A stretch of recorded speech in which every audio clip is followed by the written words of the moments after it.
Hey guys, John V here from PhoneArena. Right now you're watching our video review of the Motorola Moto G. Motorola has something very interesting here with the Moto G just because it has a no contract price point of $179 for the base model, and when you think about smartphone prices in general, that's pretty impressive in many fronts. It closely resembles the Moto X with its design, and on top of that there's a really neat flavor of being able to personalize it with the different colored rear casings. Now the hardware inside of it, it's not the most cutting edge, but nevertheless for the price point it gives it a very humble appeal. But knowing all that, with the lower price point, are we going to see any compromises? Let's find out in this review right now.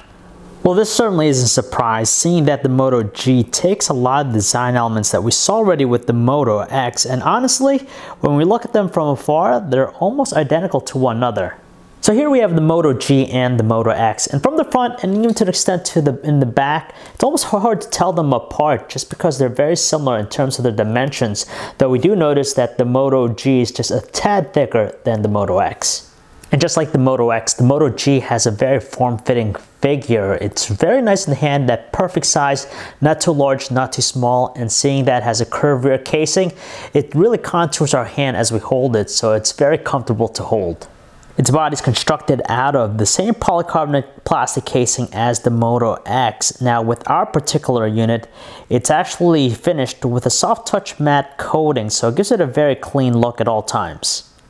We have to applaud Motorola just because for the price point and all, the Moto G has a pretty good design. It's ergonomic, it fits well in the hand, very comfortable, and decent amount of construction too, and there's also some stylish elements with the back colored platings. It's packing a healthy size 4.5-inch 720p LCD panel, so it's a little bit of a step down from the 4.7-inch screen of the Moto X, but it suffices in many ways. There's a pleasant glow to the display, giving it a nice vibrant look, and with that, colors tend to exhibit just a little bit of saturation, always a good thing. The viewing angles are also okay. At wide angles we notice some distortion, you could see it there. And finally, when it comes to outdoor visibility, it's also decent. We just need to shield it away from the sun every now and then, just because the brightness output doesn't seem potent enough to view in direct sunlight. It's not the most stunning display we've seen, but when factoring the price point and all, we're just very happy to get a pleasant looking display here with the Moto G. On the right edge of the phone, we have its power button and volume controls, which are in typical locations that are raised and have really good solid responses when pressed. While the left side is free and clear of any ports or buttons. Along the bottom edge of the phone, we just have the micro USB port for charging data connectivity. We have its standard microphone, while on the top edge we have nothing but just 3.5mm headset jack and the noise cancellation mic. And finally, the rear, Motorola has outfitted it with a 5-megapixel autofocus camera, which features an LED flash and only 720p video recording. On the front, there's a 1.3-megapixel camera, and next to the rear camera, we have the notches here for its internal speaker. What we have here running on the Moto G is a mostly stock Android 4.3 Jelly Bean experience. So unlike the Moto X, it doesn't have any of those enhancements like touchless controls or active displays. But despite that, it's a very simple, intuitive interface. Unlike some of those other custom Android experiences floating about out there, this one here is straightforward, so we're not really inundated with a ton of useless or redundant features. So with the notifications panel, it's like what you find with typical Android, very useful. On top of that, we have controls to some of the connectivity features.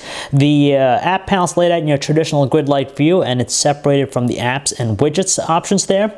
And of course, we're still given a wealth of personalization thanks to the widgets, the live wallpapers, and all the sorts that we normally find.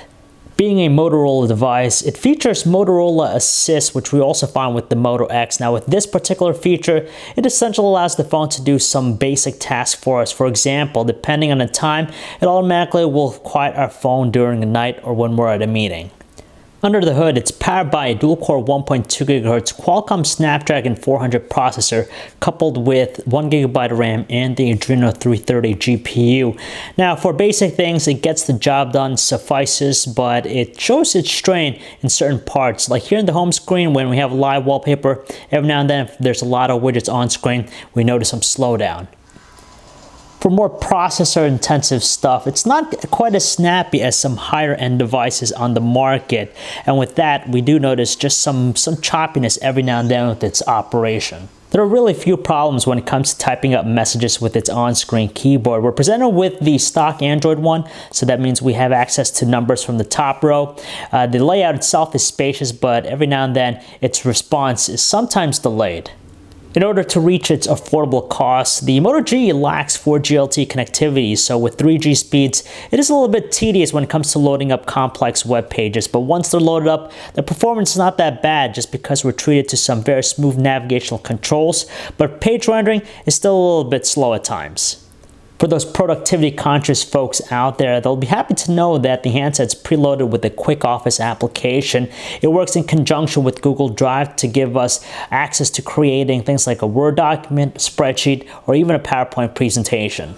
When it comes to playing music, we have the usual Google Play Music application, so it's nothing different from other Android smartphones. As far as the audio quality from its internal speaker, we gotta say it's nothing more than average, though at the loudest volume setting, it tends to exhibit some crackling and even some strained tones, which sounds a little bit irritating. Alright, so it's not the most ideal thing to watch videos on just because of the size display. Again, nowadays we're used to really large ones, but nevertheless, it gets the job done when it comes to playing high definition videos. There's barely any slowdown or lag with its performance. And on top of that, it has support for a wide array of codecs out of the box. There really isn't a huge focus with the camera app just because, just like the Moto X, it's very slim with manual controls and shooting modes. So the nice thing about that is that it's a very simple one where we're just focused on taking photos. So what we have here is an HDR mode. We could choose to select touch focus if we want to. There's a slow motion video mode, panoramic mode, and of course we could adjust the aspect ratio from 16:9 to 4:3.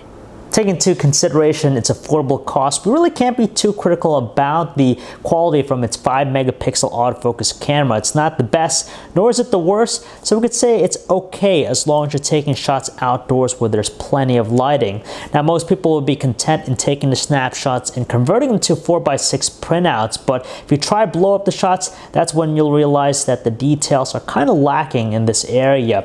When it comes to color reproduction though, we gotta say it's right there in the neutral side.